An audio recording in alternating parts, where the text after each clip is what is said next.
Então, meus queridos, estamos aqui hoje, nós, para o nosso segundo dia de live do livro Entre a Prece e a Pausa, Sentidos para o Lazer e o Ócio. E como sempre, gostaria de iniciar lendo um trechinho do livro que abre o capítulo sobre a vida apressada, né? Já peço a você para divulgar, mandar os aviãozinhos para os seus contatos, para que mais pessoas possam assistir, tá bem? Também você pode, no comentário, colocar a sua pergunta, a sua dúvida. Eu estou com dificuldade de ler os comentários, mas vou conseguir, tá um pouquinho claro, né? Então você pode a qualquer momento perguntar e eu já vou pedir a Giovanni para me lembrar se alguma coisa passar enquanto eu falo. Sejam bem-vindos todos e vamos iniciando. Então, num dos capítulos, num trecho de abertura do livro, em cada capítulo tem um textinho de abertura. Esse textinho é do escritor Domênico de Masi, que escreve bastante sobre ócio.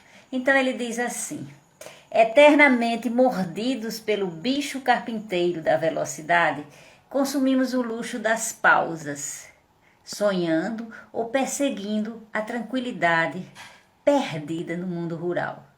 Dentro de nós, o impulso à pressa se alterna com o impulso à calma.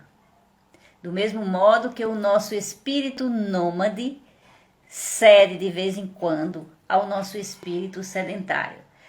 Mas o ócio é uma arte e nem todos são artistas. Então veja só, Domênico de Masi vem falar nesse trechinho, um comentário aqui sobre essa fala dele, que é como se nós fôssemos mordidos pelo bicho carpinteiro da velocidade. E então, tá me pedindo aqui, eu vou pedir um minutinho a vocês, porque a blusa tá atrapalhando, a cor da blusa. Só um instantinho, só um minutinho. Vamos continuar. Então, Domênico de Masi quer dizer, aqui é meu assistente de, de mídias sociais, né? Então, vamos lá. Nós somos como que mordidos por um vírus, por um bichinho que nos leva a desembestar, digamos assim, a acelerar, e a gente vai consumindo essa pouca pausa que nos é concedida na vida, diante de tantas exigências, e nós vamos perseguindo essa tranquilidade do mundo rural. Quem não se emociona quando vê um sítio? Quem não se emociona quando vê a imagem da praia, de um sítio com bicho, aquela calmaria, as plantas, aquela vida tranquila do mundo rural, aquela casinha simples? Acredito que todo mundo se sente atraído. Dentro de nós, o impulso à pressa se alterna com esses impulsos assim, essa atração por essas imagens, por uma vida mais tranquila, por um final de semana na praia, por estar à disposição do nada, digamos assim, não é? Então, é assim que ele faz essa comparação. O nosso espírito nômade, aventureiro, cede de vez em quando aquele impulso de parar, aquele impulso de ficar quieto em algum lugar, não é? É verdade, Wilson, eu creio que é o sonho no coração de cada um, de uma vida calma, de uma vida simples, onde a gente não tenha tantas exigências, não é? Dentro de nós, essas imagens, elas nos emocionam, nos encantam e nos atraem, esse encanto da vida rural, esse fascínio que a vida rural exerce sobre nós. Então, se por um lado a gente corre muito e é um pouco escolha nossa, né? A gente precisa trabalhar, mas tem coisas que a gente nem precisa tanto e a gente vai se tornando exigente demais, querendo mais coisas, e acontece que a gente se vê sobrecarregado, sem conseguir a pausa tão desejada, né? É isso que o autor traz naquilo que falou. Então, lembrando um pouco a live de ontem, rapidamente recapitulando, nós vimos nós lembramos até a figura do Popeye, que via no espinafre essa força, né? E na verdade era o amor dele por Olivia. Então, o que a gente quis dizer ontem com isso? Que a gente projeta a força, a felicidade e a plenitude nas coisas que vêm de fora. E na verdade, a nossa força está naquilo que vem de dentro. E que precisamos abrir espaços na nossa vida para que essas forças interiores, esses potenciais interiores possam desabrochar. Foi isso que a gente quis falar ontem quando nós trouxemos a figura do Popeye, do marinheiro Popeye, que lutava bravamente em defesa da sua amada Olivia. E ali não tinha nada do espinafre, mas tinha o sentimento, a emoção, o valor do amor dele que o fazia potente. E assim somos nós, diante de uma causa, o que nos faz diante dos desafios, diante das incertezas, diante das coisas que nós não sabemos como resolver. É dentro de nós que estão as respostas, é dentro de nós que está a sabedoria. E é o ócio, é o tempo destinado ao ócio que permite, que viabiliza tudo isso, que faz tudo isso fluir. Então, um escritor francês diz assim, que nós vivemos hoje 3 idolatrias. Esse escritor é Gustave Thiebaud. Ele diz que são 3 idolatrias muito presentes na nossa vida. A primeira delas é a idolatria por mudanças contínuas. Esse livro é até em espanhol e ele fala câmbios, né? Essa idolatria por mudança contínuas. E você vai observar isso, esse desejo de mudar. Você compra uma roupa hoje e já amanhã percebe que já há outra tendência na moda, outra estampa, outro modelo. E aí você já não se contenta com essa roupa e já deseja comprar a coleção nova da nova estação, né? Então, é um culto à exterioridade, ao que está no exterior. E assim nós fazemos com celulares, assim nós fazemos com objetos. A gente possui coisas novíssimas, mas de repente esse culto à imagem nos faz comprar outras coisas porque nós queremos a imagem do momento, a imagem da hora, a imagem mais atual. Então, é uma idolatria por mudança no exterior, não é? A segunda idolatria que esse autor fala é da idolatria por quantidade. Quanto mais, melhor. É uma medida do ter que não enche nunca. Os antigos sabiam viver mais essa qualidade de vida, sabiam se bastar, né? Viver uma vida com mais sentido. Hoje nós vivemos uma busca de cada vez mais. Então, a segunda idolatria da quantidade, né? A busca da magnitude. Quanto mais, melhor. Um espírito de insaciedade muito grande. E detalhe, quando eu falo nos antigos, nós não estamos dizendo que tudo que é antigo é bom. E nem tudo que é novo não serve. Não se trata disso. Cada tempo tem suas vantagens e desvantagens. Em tempos anteriores, nós não tínhamos muitas facilidades que nós temos na vida hoje. Então, não se trata dessa comparação, mas se trata de resgatar muitas coisas que nos são úteis hoje, como é o caso do ócio. O ócio era muito valorizado em tempos anteriores e nós necessitamos aprender, nos educar para o ócio para viver melhor hoje. Precisamos trazer esses conceitos, trazer esse entendimento, trazer essa prática para atualizar, melhorar a nossa vida hoje. Então, a terceira idolatria, nós falamos de mudança contínua, a idolatria por mudança, a idolatria por quantidade e a terceira idolatria a da velocidade. Quanto mais rápido, melhor. Nós não valorizamos o que é lento e nós muitas vezes até taxamos de inútil, nós rejeitamos profundamente tudo que é lento hoje. Até a nossa internet, se ela demorar a abrir, um espírito de impaciência já toma conta de nós, porque nós não conseguimos sair do jeito acelerado de viver. Isso entranhou, isso penetrou no nosso, né? Nas reuniões nós não temos paciência com quem fala lento, com quem demora a entrar no assunto. É como se ser lento fosse sinônimo de ser ineficaz, de ser incompetente, de ser incapaz, não é? E a verdade é que algumas coisas precisam de tempo. Algumas coisas precisam ser feitas lentamente para ter qualidade.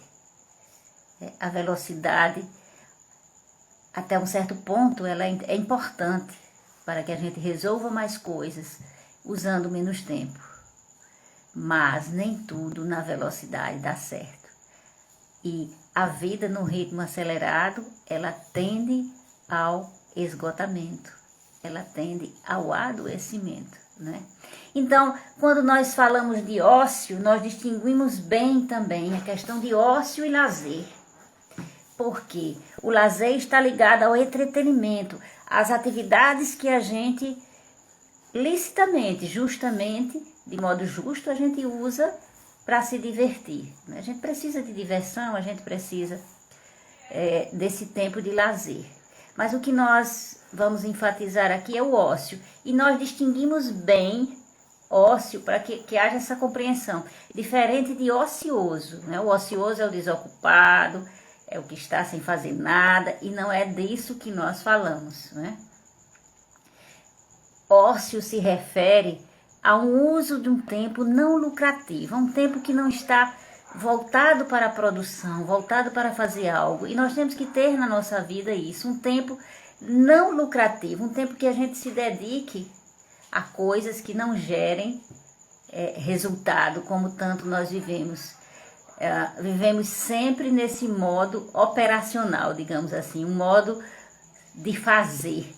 Então a proposta de ócio é um pouco sair disso, sair do modo operacional, né? E passar num modo de estar. É um tempo da vida em que nós estamos e não fazendo, realizando, produzindo, planejando, como tanto necessitamos hoje, né?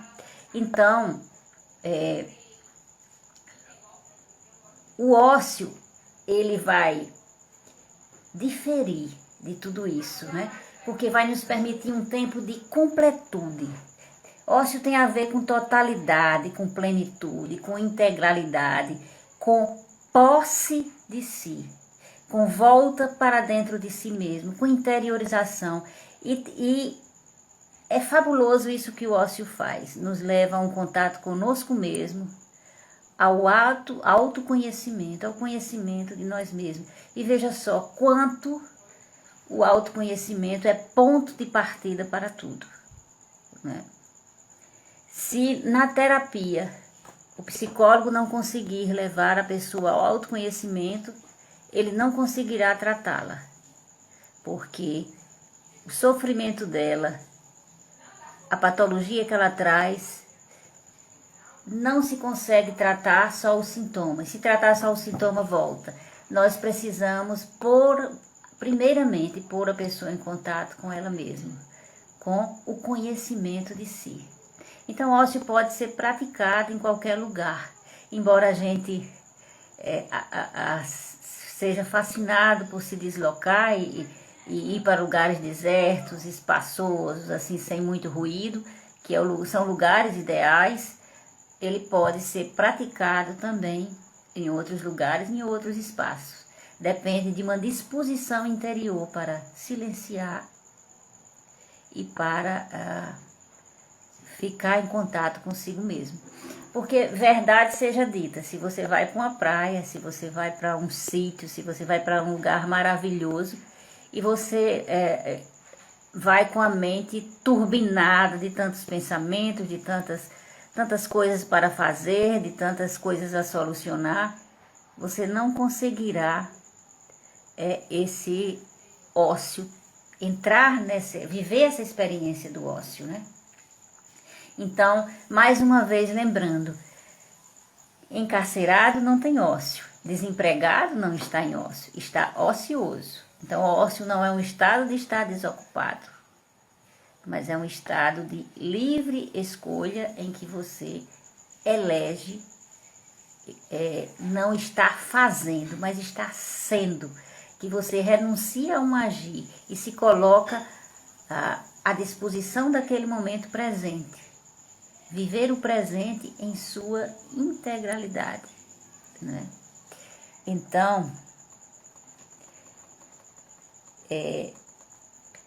vamos lembrar aqui que os santos, me veio a lembrança, como os santos viveram bem isso, como os santos compreenderam que essa experiência de ócio, essa experiência de estar no momento presente, de entrar em contato com suas forças interiores, faziam toda a diferença.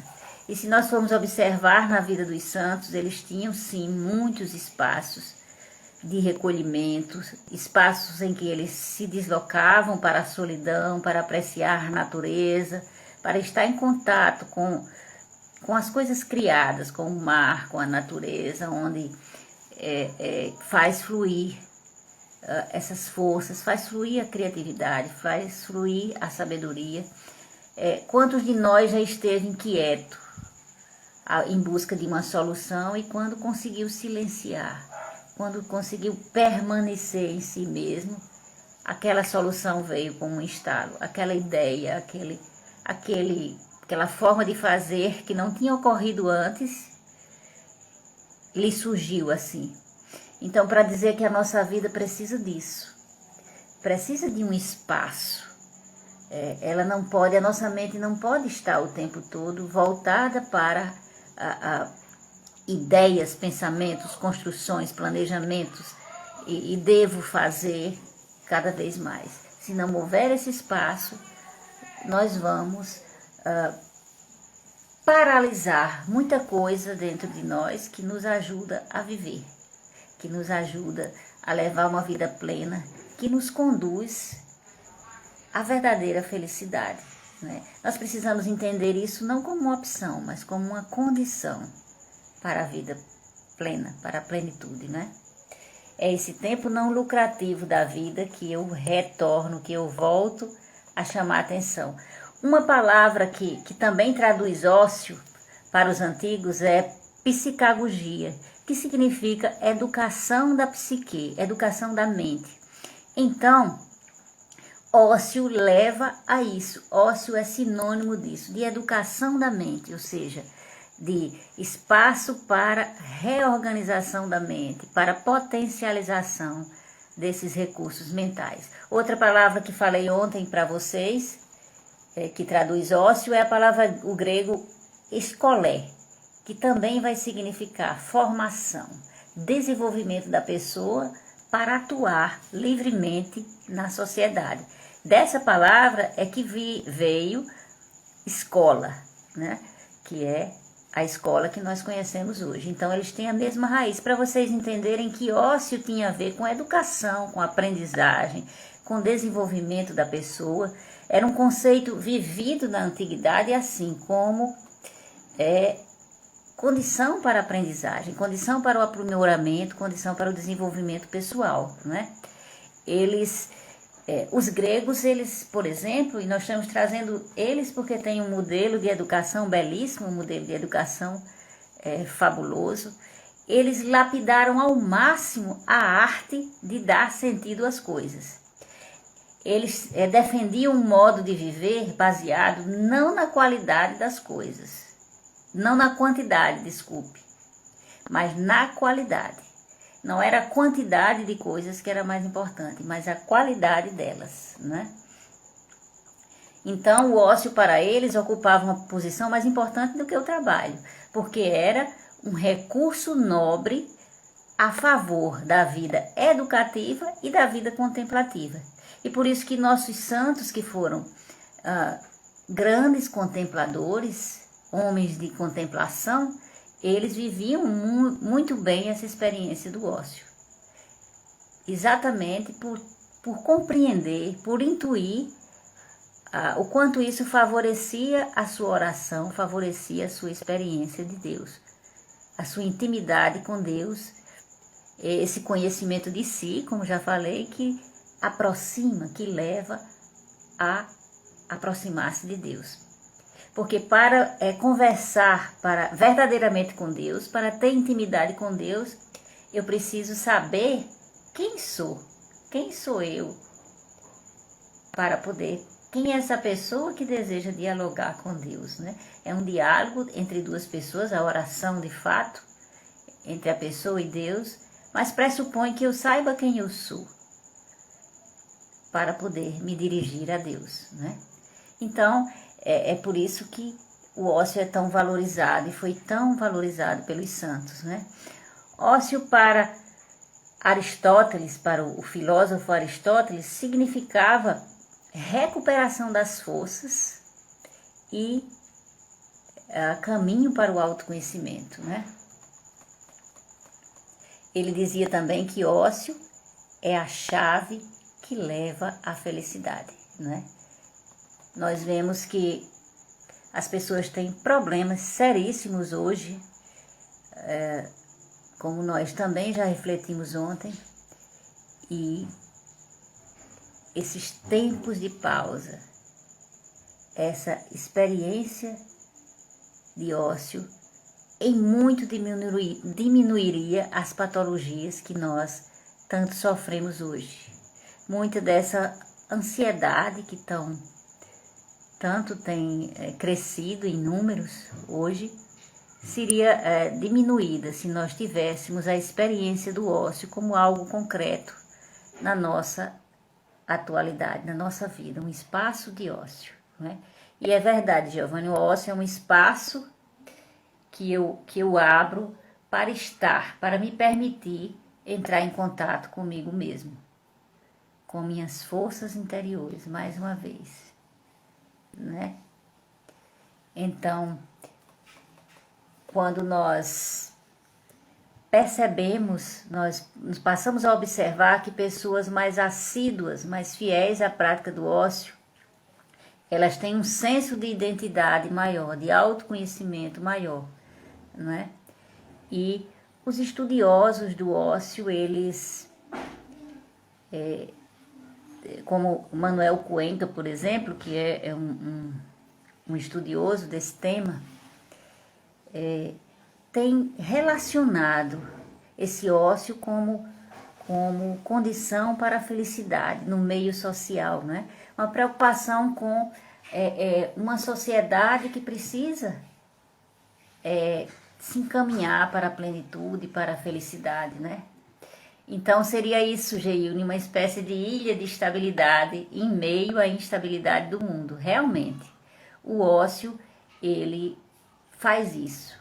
Precisa ser assim. Nós precisamos dessas ilhas, desses espaços no mundo que segue agitado, no mundo que segue em alta velocidade, esquecendo que é pessoa, esquecendo que somos pessoas e que temos um ritmo que precisa ser respeitado, né? Então aqui na página do livro tem um texto muito interessante desse autor que acabei de falar, né?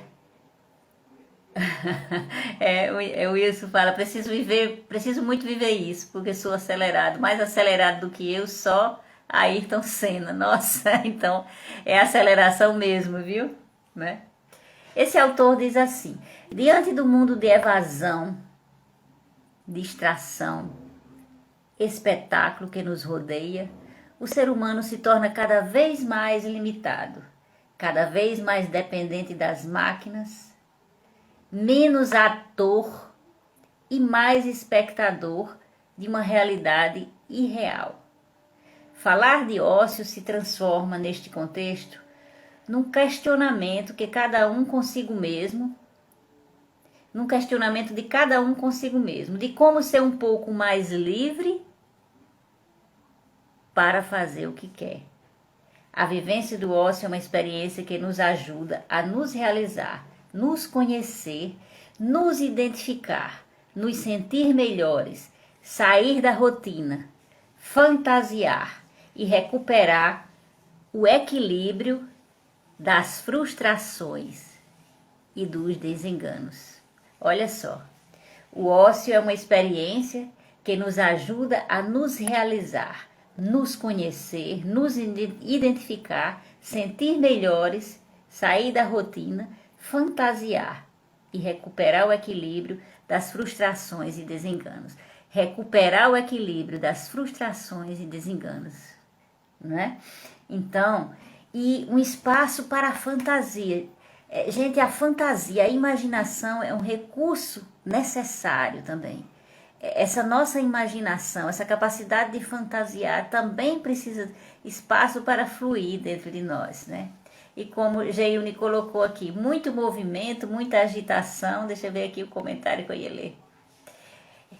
É muito movimento e pouca agitação, não é? E pouca direção, né? Muita agitação e neurose de controle. Um desejo de controlar, um desejo de manter as rédeas. Quando, na verdade, o nosso limite, ele tende ao esgotamento, né?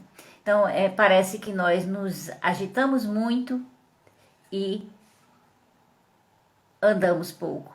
Como aquele carro que acelera e não sai do lugar. Essa é uma metáfora que ilustra bem o que nós vivemos hoje. Muita aceleração e pouco avanço.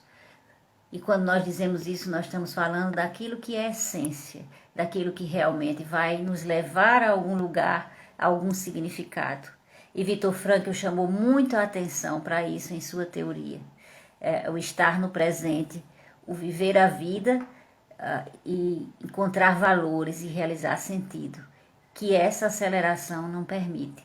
Quando nós falamos de prática do ócio e trazemos a logoterapia, nós falamos de encontrar sentido nessa prática, nesses momentos. Encontrar sentido também no estar, no sair do modo operacional, como falei, no estar, no ser gente, no ser pessoa, no pensar sobre quem eu sou. E com essas palavras eu encerro a nossa live de hoje e se vocês tiverem alguma pergunta, alguma coisa, também podemos comentar. Mas esse era o conteúdo que nós pensamos para hoje e amanhã nós daremos sequência à nossa última live sobre esse tema entre a prece e a pausa, sentido para o lazer e o ócio. E gostaria de novo de contar com a presença de todos vocês, inclusive com sugestões e comentários e tudo isso que vocês fizeram hoje, né? É verdade, Judete, nós temos a sensação de estar em um carro acelerando sem sair do lugar, verdade. E por isso as relações, por isso a fragmentação da vida familiar, a fragmentação dos laços, porque em alta velocidade não se consegue fazer muita coisa. Na verdade, nós não conseguimos nem enxergar as pessoas quando passamos rapidamente, quando seguimos de modo rápido. E no livro Trabalho em Sentido eu faço essa metáfora de que nós vivemos hoje, faço esse comentário, essa comparação, que nós vivemos hoje como quem observa a paisagem de uma janela de um trem em movimento. Quase não se distingue, se vê borrões. Assim acontece com as pessoas, com as coisas, né? Nós andamos tão rápido, tão acelerado, que não mais reconhecemos o que está à nossa volta, focando sempre algo que está lá na frente, que está fora de nós. Então, meus queridos, obrigada pela participação de vocês e até amanhã às 19 horas com a nossa última live sobre Entre a Prece e a Pausa, Sentidos para o Lazer e o Ócio. Até amanhã.